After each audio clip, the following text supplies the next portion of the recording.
tous les jours avant 9 heures. Ça, c'est la contrainte de Julie qui doit mettre à jour les indicateurs de l'entreprise quotidiennement. Alors c'est pas grave, hein, ça lui prend qu'une dizaine de minutes, sauf que ces 10 minutes, elles sont pesantes. Au moindre aléa, la deadline des 9 heures, elle devient brûlante et Julie passe dans le rouge. Évidemment, quand elle part en congé, il faut qu'elle supplie ses collègues pour trouver quelqu'un qui va bien vouloir le faire à sa place parce que, oui, ce n'est que 10 minutes, mais les gens, ils sont pas dupes, c'est quand même quelque chose de bien merdique. Mais c'est de la merde! Bref, avec Power Query, automatisons tout ça. De cette manière, n'importe qui, le chef compris, pourra simplement cliquer sur le bouton et réactualiser les données. Pour bien comprendre et progresser, je vous invite à télécharger le fichier que j'utilise et à travailler en même temps que moi, c'est comme ça que vous allez vraiment pouvoir assimiler ce que je vais vous présenter. Comme toujours, cette vidéo vous est offerte par Brain Formation, mon organisme de formation spécialisé sur Excel. C'est parti!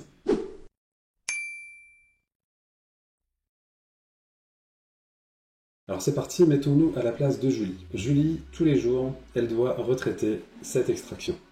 Donc là, en principe, vous commencez à comprendre pourquoi ses collègues ne se précipitent pas quand il s'agit de la remplacer. Elle a plein de problèmes, de petits problèmes, mais des problèmes quand même à corriger. D'abord, le code produit, il est complètement crado, il y a des tirés, des underscores, c'est pas cohérent, il y a des espaces, bref, c'est pas dingue. Ça, c'est un premier problème. Elle a un autre souci, c'est que au niveau des prix, il y a des points, des virgules, c'est pas terrible, donc il faut remplacer tout ça, c'est pas génial. C'est vite fait, mais c'est pas génial, faut pas oublier. Il y a des lignes qui ne l'intéressent pas, tout ce qui est annulé ou en préparation, c'est pas son sujet. Il y a des colonnes qui servent à rien, qu'elle supprime, mais pas toujours, alors c'est pas très clair, c'est pas terrible. Le montant, elle n'arrive pas à le récupérer de base, donc pareil, il y a une colonne mais qui est vide, qui sert à rien. La devise, c'est pas utile, tout est en euros de toute façon, bref, il y a tout un tas de choses qui lui vont pas. Il y a aussi un client d'ailleurs, qui parfois est mal orthographié. Ici, Dupont et Dupont, il y a un espace qui se traîne. C'est pas bon. Donc voilà un peu ce que Julie doit faire tous les matins. C'est pas très très long, mais quand même. D'autant plus que c'est pas juste retraiter ça, il faut aussi qu'elle fasse quelques recherches X pour récupérer à partir du code produit la famille, le prix de base, pourquoi pas, bref, il y a des informations à aller chercher à chaque fois. Donc voilà, pour Julie, c'est pas la joie, et nous on va voir comment on peut faire pour automatiser ça.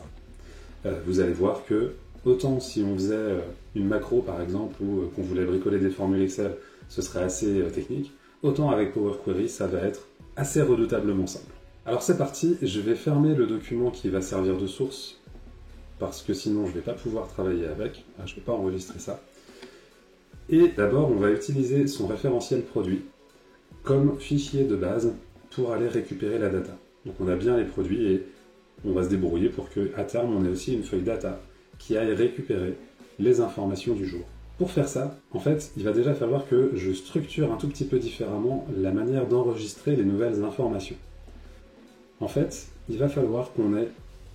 Alors, je vais créer un dossier, mais ce ne serait pas forcément indispensable, c'est juste pour que ce soit clair. Donc, je vais renommer ce dossier par exemple fichier. Voilà, c'est là que je vais venir stocker jour après jour le document que je vais vouloir traiter. Donc là, par exemple, je vais prendre celui du 13.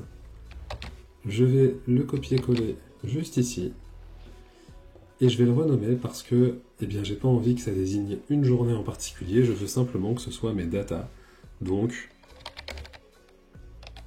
voilà, data jour, pourquoi pas, ça n'a pas tellement d'importance. Ce qui compte, c'est que le jour d'après, je prenne mes données du 14, et je vienne les enregistrer ici à la place, sous le même nom, de manière à ce que ce qu'on va mettre en place avec Power Query fonctionne toujours en allant se sourcer sur le même document dans le même dossier. Maintenant qu'on a ça, je peux retourner dans mon fichier Excel et je vais aller me connecter avec Power Query à ce fichier. Alors là, c'est pas un fichier Excel, c'est un fichier CSV, c'est-à-dire un format qu'on a régulièrement lorsqu'on fait une extraction depuis soit un site web, soit un logiciel métier. C'est assez fréquent, donc voilà. Ça pourra arriver régulièrement. Je vais aller chercher ce qui m'intéresse. Hop, et donc là, je vais bien aller dans mon dossier fichier, data jour, et c'est parti. Donc là, je récupère les éléments du fichier CSV. Il a bien identifié un délimiteur point virgule. Comment je sais qu'il l'a bien identifié? C'est simplement parce que tout est bien séparé dans différentes colonnes, donc c'est que tout va bien. Et je vais faire transformer les données. Si j'avais fait charger, hop, il est parti dans l'écran d'à côté, voilà. Si j'avais fait charger, il les aurait directement importés dans Excel, j'aurais pas pu les transformer. Donc là, moi, ce que je veux, effectivement, c'est bien pouvoir les modifier un petit peu, de manière à ce que, à chaque mise à jour, toutes les étapes que je vais vous présenter ici se répètent et que j'ai pas besoin de recommencer à chaque fois dans Excel. Alors dans la dernière vidéo, j'ai déjà un petit peu présenté cette interface Power Query. Donc c'est une fenêtre séparée, vous voyez, mais malgré tout, ça appartient bien à Excel. Pour autant, là, c'est ouvert, je peux pas, là j'essaye de cliquer, je peux pas retourner dans Excel, d'accord? Si on travaille dans Power Query, on peut pas travailler en même temps dans Excel. Alors, je représente rapidement. À gauche, on a nos différentes requêtes. Là, j'en ai juste une qui correspond au fichier datajour que je suis allé chercher, mais on pourrait en avoir toute une flopée ici, et donc on pourrait travailler avec tout un tas de sources différentes, et les croiser les unes avec les autres, bref, on verra ça dans une prochaine vidéo. Dans la partie supérieure, j'ai ma boîte à outils, un petit peu comme dans Excel, avec différents onglets qui me permettent de faire différentes choses, on va en voir quelques-unes du coup dans cette vidéo. Au milieu, eh bien, j'ai les données du fichier que j'ai récupéré, et à droite, eh bien, j'ai des étapes. Alors, qu'est-ce que c'est que ces étapes? Eh bien, en fait, on retrouve l'élément numéro 1, c'est connexion à la source, et en premier lieu, la première ligne, ça correspond à mes en-têtes. Et je vois que, à la base, j'ai colonne 1, colonne 2, colonne 3, voilà, ça n'a pas vraiment de nom.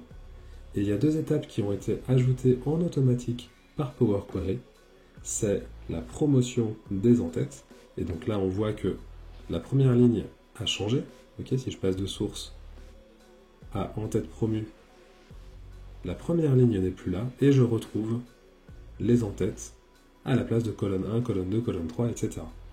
Donc ça c'est pas mal.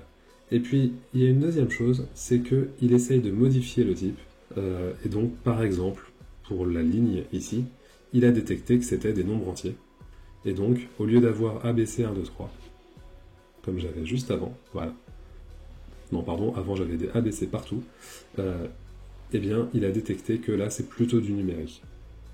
Alors on pourra continuer à le faire un petit peu. Au fil de nos besoins, on va voir comment on peut faire ça par nous-mêmes. Bon, là dans cette extraction, moi je vais commencer par supprimer quelques colonnes inutiles. Parce que on a pu voir au début que, par exemple, la devise n'est pas utile, le montant eh bien, est toujours vide.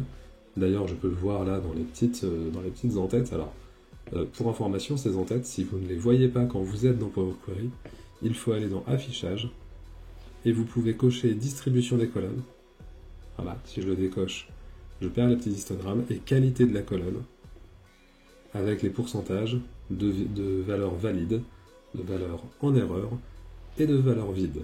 Donc là je vois que c'est 100% vide dans le montant de ligne, donc j'en ai pas besoin. J'ai également tout un tas d'informations sur la droite qui ne sont pas forcément nécessaires, et donc potentiellement tout ce qui se trouve après le commentaire, et le commentaire y compris puisque c'est 100% vide, tout ça je vais pouvoir supprimer. Alors pour les supprimer, comment je vais faire? Dans Accueil, on peut lui dire de supprimer des colonnes, mais là il va vraiment falloir les sélectionner une par une, c'est pas très pratique. Ce que je vous recommande, c'est de passer par Choisir les colonnes. Voilà. Et là j'ai ce menu qui apparaît, où je vais pouvoir juste décocher ce qui ne m'intéresse pas. Alors par exemple, je peux décocher le canal, en admettant que ça ne m'intéresse pas. Je peux décocher le montant, on a dit que c'était pas utile, la devise également. Et puis je vais décocher tout ce qui se trouve, voilà, à la fin. On a dit que c'était pas utile. Je valide.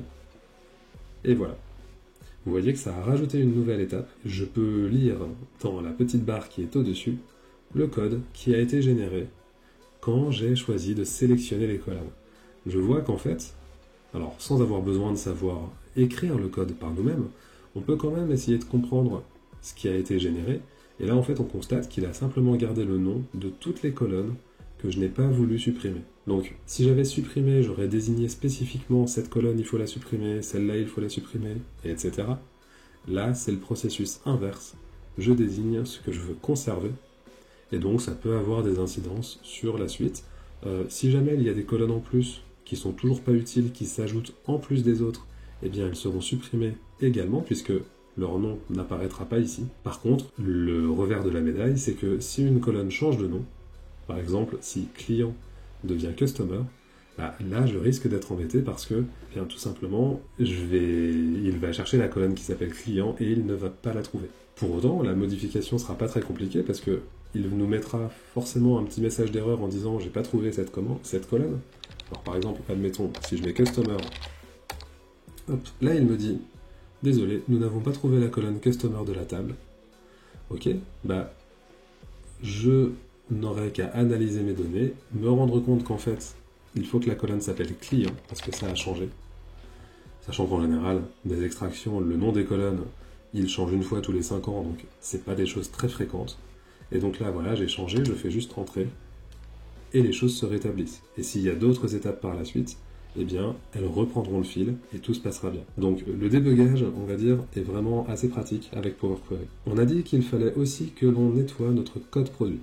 Alors, pour faire ça, je sélectionne, vous voyez ma colonne code produit, qui est là, et je vais aller dans Transformer. Ici, on a tout un tas d'options, et en premier lieu, dans Format, ici, je peux lui dire de supprimer les espaces. Alors, on n'en a pas beaucoup des espaces, mais par exemple, là, vous voyez, avant thé vert 100 grammes, on en a un qui pourrait nous embêter. Pareil ici, avant la confiture d'abricot et le jus d'ananas. Si je fais supprimer les espaces, pouf, tout se décale un petit peu. Et forcément, ceux qui sont devant, ils sont visibles, mais j'en avais sans doute aussi derrière de temps en temps, qui, eux, auraient été très difficiles à détecter. Et bien là, je sais que je n'en ai plus et que je suis tranquille. Je vais pouvoir également, toujours dans Transformer, remplacer les valeurs. Et je vais remplacer les tirés par rien du tout, donc je ne mets juste rien, et je fais OK. Et je vais en faire autant avec les underscores. Remplacer par rien, OK, et voilà. De cette manière, j'ai nettoyé mon code article. Alors, de mémoire, il faut aussi que je le passe en majuscule. Et donc, pour faire ça, il me semble que c'est tout simple. Voilà, format majuscule. Et c'est fait, fantastique. Donc vous voyez, en 2 temps 3 mouvements, on traite nos données. Et surtout, j'insiste là-dessus, mais le jour suivant, on aura juste à actualiser. Et automatiquement, Power Query va rebalayer toutes ces étapes. Et donc, ce travail-là, qui est relativement facile et rapide, même s'il est facile et rapide, je vais avoir de toute façon à le faire seulement une fois. Parce que ensuite, tous les jours, les étapes vont se répéter. Donc c'est fantastique. Allez, je continue. On avait dit que, au niveau du prix, j'ai aussi un problème. Au niveau du prix et de la remise, on a parfois des points qui vont venir nous poser problème. Et donc, je vais prendre mes 2 colonnes, là, en utilisant la touche CTRL pour les sélectionner toutes les deux. Et pareil que tout à l'heure, je vais juste remplacer les points par des virgules. OK. Et voilà, c'est fini, on n'en parle plus. À ce stade, je vais être en mesure de lui demander à Excel de modifier le type de données de toutes ces colonnes. Là, vous voyez, ici, il était en ABC parce qu'il y avait des points. Potentiellement, maintenant, il va pouvoir détecter autre chose. Alors, ce que je vais faire, c'est que je vais faire un CTRL A pour sélectionner toutes mes colonnes et je vais lui dire de détecter le type de données. Et là, automatiquement, il est passé en format numérique, donc plus précisément en format avec un nombre décimal pour le prix unitaire et les remises de pourcentage. Il a détecté un certain nombre de choses, donc c'est très bien. Une autre opération qu'on doit effectuer, c'est de retirer les commandes qui sont en statut annulé et en préparation. Donc là, vous voyez, j'ai un petit bouton de filtre, exactement comme dans mon Excel, et je vais simplement pouvoir lui dire de virer tout ce qui est annulé et en préparation. OK. Et voilà, je garde juste les statuts qui sont expédiés. Toujours pareil, je peux toujours jeter un petit œil au-dessus pour comprendre un petit peu le code, la logique qui va s'appliquer à chaque fois que je réactualiserai ma requête. Et donc là, je vois qu'en fait, concrètement, ce qu'il a retenu, c'est qu'il doit garder uniquement le statut de commande qui est expédié. Donc, c'est parfait, ça fonctionnera très bien à chaque fois. Une dernière chose que je vais faire, c'est ajouter une colonne conditionnelle qui va s'intéresser à notre date prévue d'expédition et à notre date d'expédition. Alors, pour faire ça, autant jusqu'ici, j'étais dans le menu transformer et je modifiais les colonnes en elles-mêmes, c'est-à-dire que je ne créais pas une nouvelle colonne, je modifiais une colonne déjà existante et j'écrasais ce qui se trouvait avant. Donc là, je n'ai plus de trace, par exemple ici, j'ai plus aucune trace de mes valeurs avec un point, j'ai directement remplacé par des virgules, mais quand on veut créer une nouvelle colonne, eh bien on a un menu spécifique, ajouter une colonne. Pareil, on a plein d'options qui ressemblent pour certaines aux options de transformation. Donc, parfois, si on a un doute, on peut se dire, plutôt que de transformer la colonne, je vais faire ajouter, puis je vais voir comme ça le résultat dans une colonne à côté. Je pourrais comparer les deux, voilà, ça peut être intéressant. Bon, bref, on reverra ça dans de prochaines vidéos. Là, en l'occurrence, moi, je veux insérer une colonne conditionnelle. Donc, je clique là-dessus. Et je vais lui donner un petit nom, alors on va l'appeler retard, par exemple. Et ce que je vais lui dire, c'est que si la colonne date prévue d'expédition est inférieure, si je dis pas de bêtises, donc inférieure, c'est-à-dire antérieure. Antérieure à quoi? Alors là, je pourrais saisir un truc. Voilà, je pourrais sélectionner une date bien spécifique. Moi, ce que je vais faire, c'est que plutôt que d'entrer une valeur, je vais sélectionner une colonne et je vais lui dire de comparer avec la date d'expédition. Et donc, si la date prévue est antérieure à la date d'expédition, eh bien ça veut dire que je suis en retard. Hop, je mets RTD.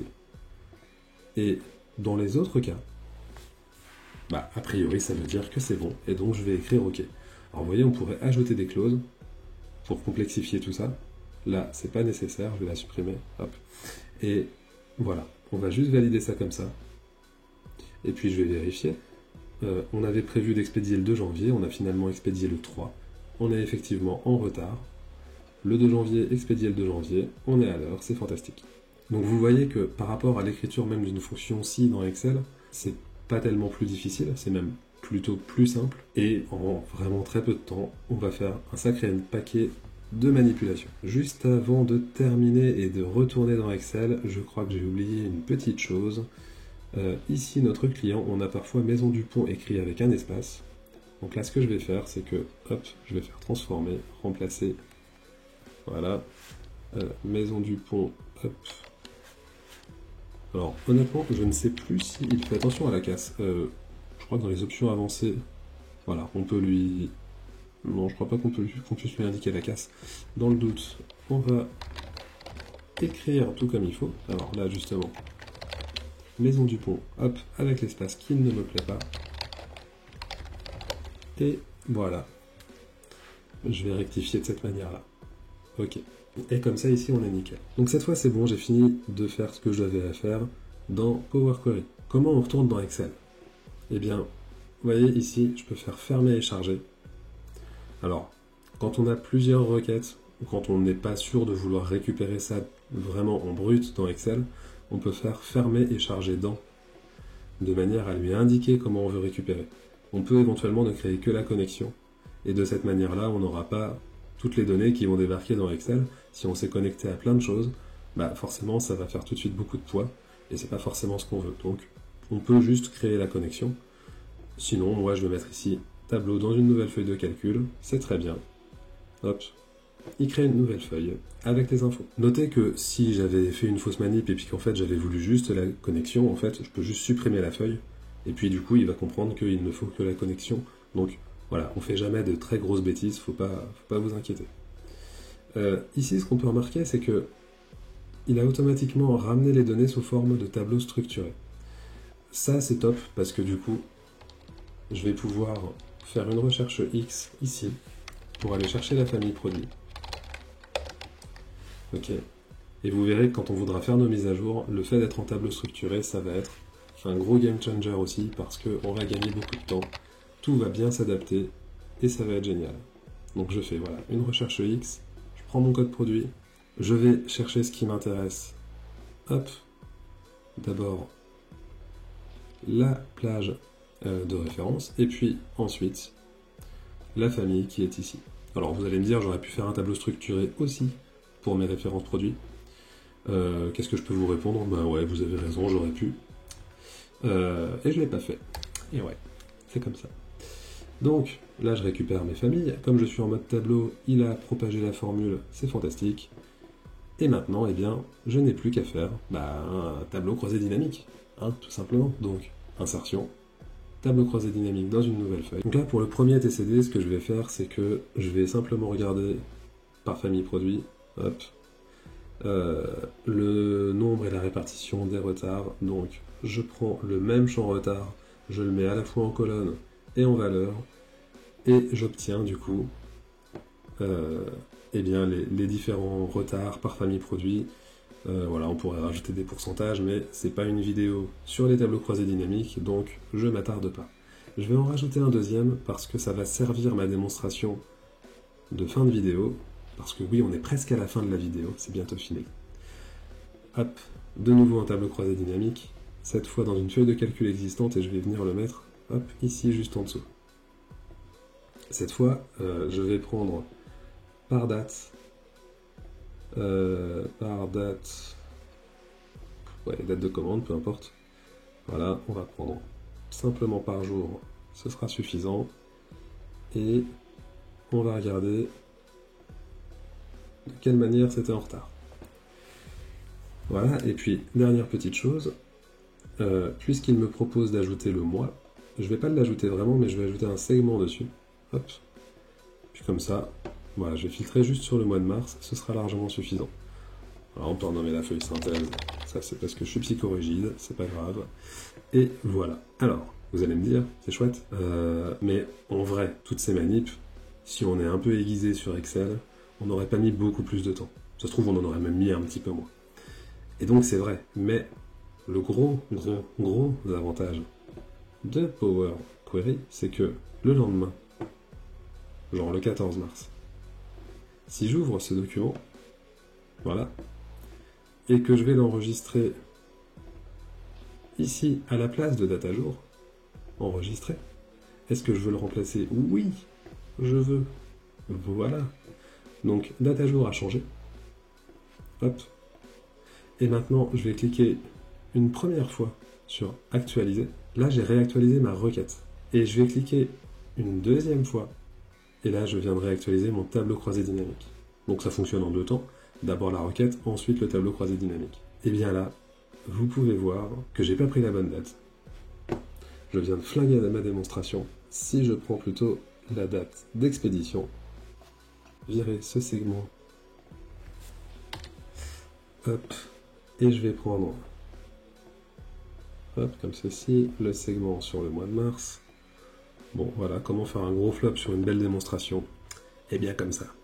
Bon, donc j'avais pas pris les bons champs pour le tableau croisé dynamique, mais ce qu'on constate, c'est qu'ici, du coup, eh bien j'ai bien récupéré les infos du 14 mars. Donc, la mise à jour, là, elle m'a coûté, grosso modo, si j'avais fait correctement mon tableau croisé dynamique, elle m'aurait coûté une vingtaine de secondes, au lieu de me coûter une dizaine de minutes. Et donc c'est ça, le gros avantage de Power Query. Et au passage, je vous disais tout à l'heure que c'était top que ce soit en tableau structuré parce que la famille produit que j'ai rajoutée avec une recherche X, eh bien, elle s'étend toute seule. Et donc là, vous voyez les données du 14 mars. Eh bien, ça a suivi, il n'y a pas de souci, j'ai pas eu besoin de réactualiser quoi que ce soit, de réétirer une formule. Il y a tout qui suit. C'est fantastique. On aurait pu calculer aussi les montants, je ne l'ai pas fait. J'ai viré la colonne montant qui était vide, j'aurais pu la remplacer avec quelque chose qui fasse le calcul directement dans Power Query, ou pas, peu importe. En tout cas, vous voyez que désormais, maintenant que cette requête est en place, il suffit de la réactualiser et on gagne un temps fou. Là, ce que je vous montre, je le précise, c'est vraiment le b.a.-ba de Power Query. À titre d'exemple, on a cette feuille produit qui est ici à disposition et on a fait une recherche X ici dans les datas une fois qu'on les a récupérées. On aurait totalement pu faire l'équivalent de la recherche X directement dans Power Query. C'est quelque chose qui se fait très bien. En l'occurrence, il n'y a pas un intérêt excessif à le faire dans Power Query plutôt que dans Excel. Et comme c'est une vidéo pour débutants, c'est très bien de le faire comme ça. Mais sachez que c'est possible. Et surtout, sachez que, grosso modo, tout ce qu'on peut vouloir faire en termes de récupération et retraitement de données, eh bien, à 99%, c'est possible avec Power Query. Et voilà, c'est tout pour cette vidéo. On a continué notre excursion en territoire Power Query. J'espère que ça vous a plu. Si c'est le cas, comme d'habitude, vous laissez un like, vous abonnez pour ne pas rater les prochaines. Si, comme Julie, vous avez beaucoup de données à retraiter, à manipuler, à aller sourcer et à analyser pour votre hiérarchie, pour votre travail, eh bien, je vous invite vraiment très sérieusement à vous former sur Power Query. Ça peut se faire sur YouTube, toute la connaissance presque est disponible, j'ai envie de dire. Maintenant, si vous manquez de temps et que vous avez besoin d'être accompagné à travers toutes ces options et tout cet écosystème d'Excel qui est vaste et qui est riche, eh bien n'hésitez pas à me contacter, c'est quelque chose qu'on peut faire ensemble, en tête à tête, de manière à ce que je vous guide et à ce que je vous fasse gagner du temps. Je vous remercie de m'avoir regardé jusqu'au bout et je vous dis à bientôt pour continuer à progresser ensemble sur Excel.